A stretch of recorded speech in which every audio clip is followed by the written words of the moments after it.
Students, आज की class में आप सबका स्वागत है। और आज देखते हैं हम लोग अपना मेथड ऑफ चार्जिंग। क्या क्या होते हैं भैया हमारे चार्जिंग के मेथड्स। ठीक है, किसी भी बॉडी को हम लोग किस किस तरीके से किसी भी बॉडी को हमको क्या करना है, अब चार्ज करना है। कैसे हम किसी भी बॉडी को चार्ज कर सकते हैं। तो सबसे पहला तरीका है बाई फ्रिक्शन। इसको आप नॉर्मली अपनी बुक्स में पढ़ते हो फ्रिक्शन इलेक्ट्रिसिटी के नाम से।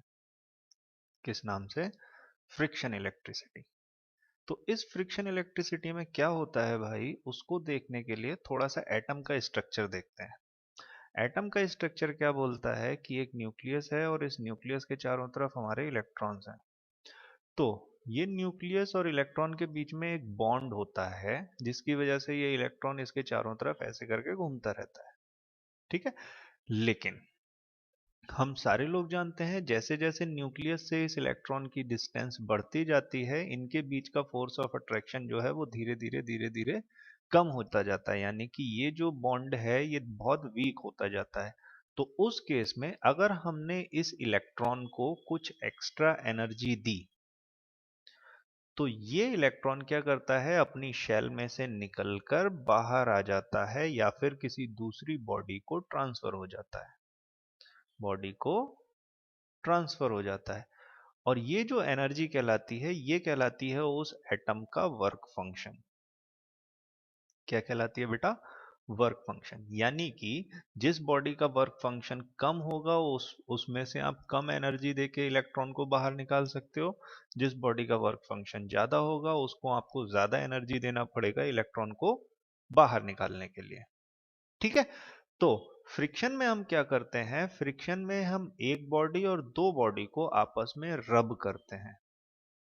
तो जब आप दो बॉडीज को आपस में रब करते हो, तो आप सारे लोग जानते हो वहां पर हीट जनरेट होती है या फिर आपकी क्या जनरेट होती है, एनर्जी जनरेट होती है। ठीक है, तो वो एनर्जी एक बॉडी एब्जॉर्ब करती है और उसके एब्जॉर्ब करने की वजह से वहां से कुछ इलेक्ट्रॉन्स निकलते हैं और दूसरी बॉडी में ट्रांसफर हो जाते हैं। ये कहलाती है आपकी फ्रिक्शन इलेक्ट्रिसिटी। और इस केस में जो भी बॉडी अपने इलेक्ट्रॉन्स को लूज करती है, यानी कि जो बॉडी ट्रांसफर कर रही है, उस पर आ जाता है पॉजिटिव चार्ज। और जो बॉडी इलेक्ट्रॉन्स को रिसीव करती है उस पर आ जाता है निगेटिव चार्ज। ठीक है बच्चा, तो क्यों आ जाता है पॉजिटिव चार्ज, क्यों आ जाता है नेगेटिव चार्ज? जब इसने अब बताया था लास्ट क्लास में कि number of protons is equal to number of electron होता है आपके एटम में। तो जब आपने इलेक्ट्रॉन लूज कर दिया तो यहां से एक इलेक्ट्रॉन सपोज करते हैं कम हो गया, तो इस वाले केस में यहां पर नंबर ऑफ प्रोटॉन ज्यादा हो जाएंगे in comparison to number of electrons, तो ऑटोमेटिकली इस पर पॉजिटिव चार्ज आ गया। ठीक है, अगर इस बॉडी की बात करें तो इसमें इलेक्ट्रॉन एक ज्यादा हो जाएगा, E+1 हो जाएगा। तो यहाँ पर प्रोटॉन की वैल्यू कम हो जाएगी इलेक्ट्रॉन की वैल्यू से, तो यहाँ पर जो टोटल इफेक्टिव चार्ज हो जाएगा वो नेगेटिव चार्ज हो जाएगा। इसलिए जो बॉडी लूज करती है वो पॉजिटिव, जो बॉडी गेन करती है वो नेगेटिव।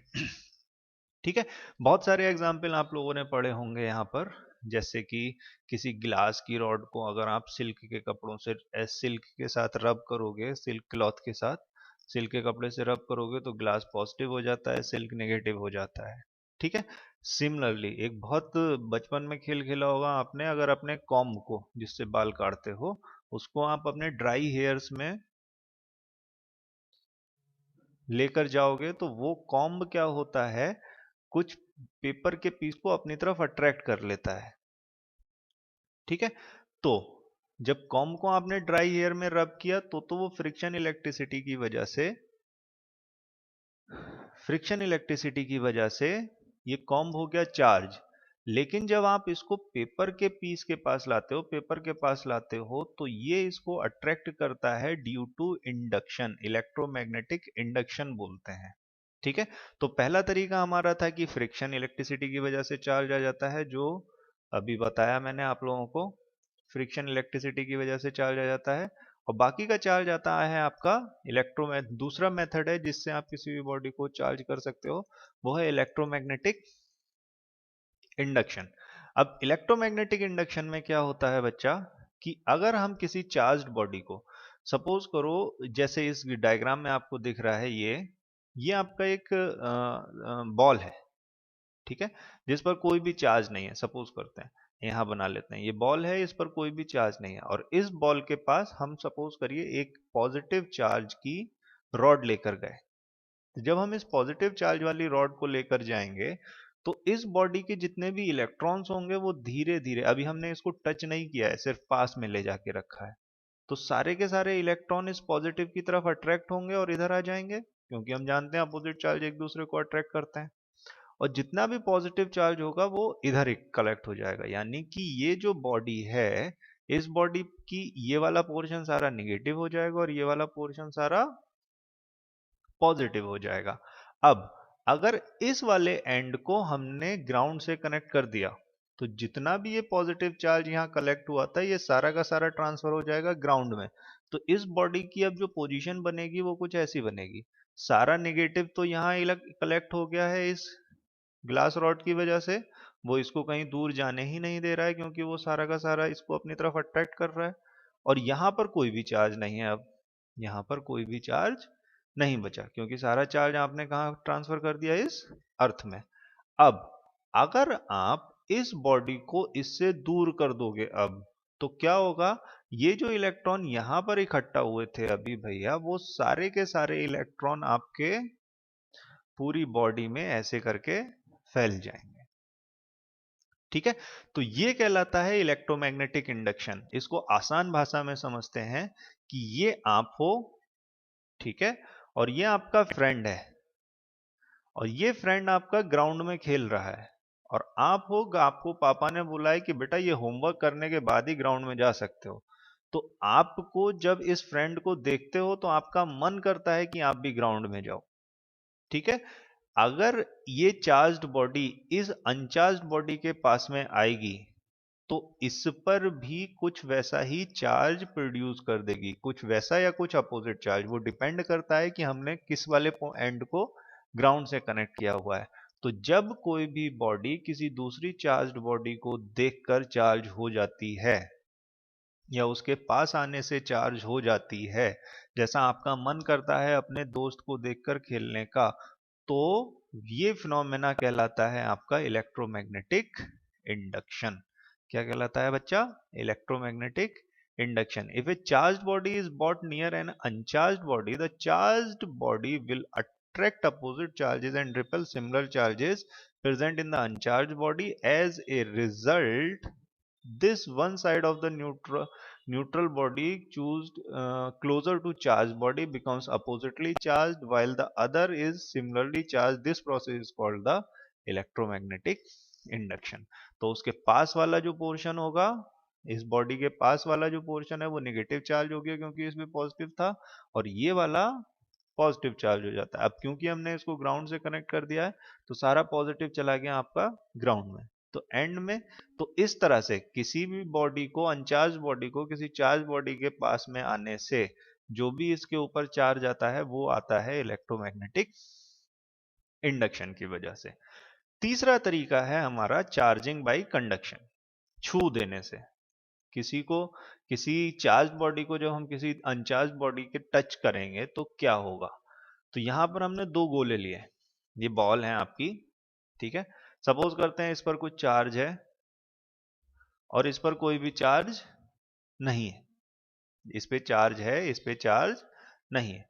तो चार्ज है, चार्ज नहीं का मतलब ये हो गया कि अब हमने इन दोनों को ऐसे करके टच किया, तो दोनों ही कंडक्टर्स हैं। कंडक्टर का मतलब हो गया कि दोनों ही आराम से चार्ज को कैरी कर सकते हैं, आराम से चार्ज इसमें फ्लो कर सकता है, कंडक्टर का मतलब वो होता है। तो जितना भी चार्ज अभी इस पे था वो डिस्ट्रीब्यूट हो जाएगा इन दोनों में। ठीक है, सपोज करते हैं यहाँ पर 6 प्लस थे, तो 3 इसके पास आ जाएंगे, 3 इसके पास आ जाएंगे, प्रोवाइडेड इसका शेप और इसकी शेप दोनों सेम है। तो अब हमने एक दूसरे को टच किया है, तो यहां पर जो चार्ज का ट्रांसफर हुआ वो हुआ बाई कंडक्शन, इसके थ्रू, बाई कंडक्शन। ठीक है, अब अगर इन दोनों चार्ज को आप अलग अलग कर दोगे तो ये भी चार्ज हो गई, ये भी चार्ज हो गई, तो दोनों पर चार्ज आ गए। ये फिनोमेना कहलाता है कंडक्शन का। Take two conductors, one charge and the other uncharge, bring the conductors in contact with each other, the charge, whether positive or negative, under its own repulsion will spread over both the conductors. दोनों conductor के ऊपर वो spread कर जाएगा. Thus the conductor will be charged with the same sign. This is called the charging of the conductor. ठीक है. अब induction में इलेक्ट्रोमैग्नेटिक इंडक्शन और कंडक्शन में क्या डिफरेंस हुआ, जानने वाली बात है ये. इंडक्शन में आप बॉडीज को टच नहीं करते हो, कंडक्शन में आपको बॉडीज टच करनी पड़ती हैं. पहली चीज. दूसरी चीज, जिस भी चार्ज्ड बॉडी को आप अनचार्ज बॉडी के पास में लाओगे तो अनचार्ज बॉडी का ये वाला एंड जो कि चार्ज बॉडी के पास में है वो अपोजिटली चार्ज हो जाएगा, यानी कि ये पॉजिटिव होगा तो ये हो जाएगा निगेटिव, और ये हो उसका दूर वाला एंड हो जाएगा पॉजिटिव. कंडक्शन में जो चार्ज आपका चार्ज बॉडी पर था वही चार्ज आपका अनचार्ज बॉडी पर आ जाएगा. ठीक है. फिर से, इलेक्ट्रोमैग्नेटिक इंडक्शन में आपको बॉडीज को टच नहीं कराना है, कंडक्शन में बॉडीज टच करती हैं एक दूसरे को. ठीक है. इंडक्शन में जो अगर आप जिस भी चार्ज बॉडी को लेकर आओगे तो अनचार्ज बॉडी के पास वाला एंड ठीक अपोजिटली चार्ज हो जाएगा. जैसे यहां पर पॉजिटिव था इस रॉड के पास, तो ये जो बॉल थी ये निगेटिव चार्ज हो गई इस वाले एंड पर और पॉजिटिवली चार्ज हो गई इस एंड पर. तो पास वाला एंड अपोजिटली चार्ज, दूर दूर वाला एंड सेम चार्ज. ठीक है. सेम नेचर से चार्ज होगा. लेकिन कंडक्शन में अगर ये पॉजिटिव है तो ये भी पॉजिटिव हो जाएगा, ये नेगेटिव होगा तो ये भी नेगेटिव हो जाएगा. ठीक है. तो आज के लिए इतना ही. नेक्स्ट क्लास में हम लोग देखेंगे कूलॉम्स लॉ. अगर कोई भी डाउट है आपके पास तो मैसेज में मेरे से पूछ सकते हैं. Coulomb's law. Thank you.